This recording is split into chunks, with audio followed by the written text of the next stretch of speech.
ومهالك الرجال في ثلاث، والله ما وقع في شرها رجل إلا وضاع دينه وخرمت مروءته وذهبت البركة من حياته.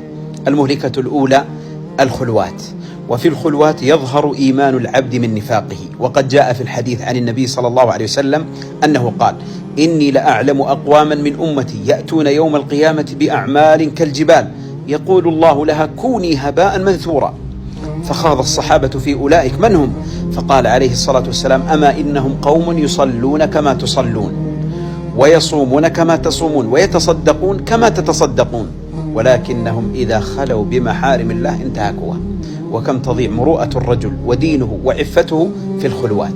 المهلكة الثانية المال، وما أدراكم ما المال.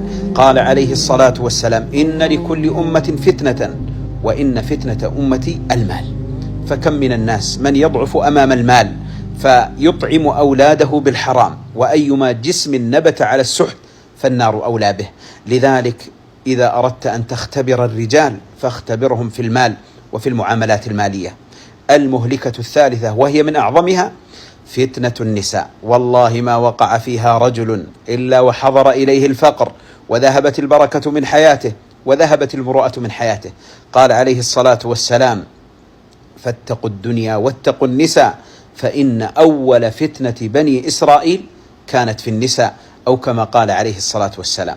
فمن وقع في واحدة من هذه المهلكات ذهبت البركة من حياته وعدم دينه وخسر ماله.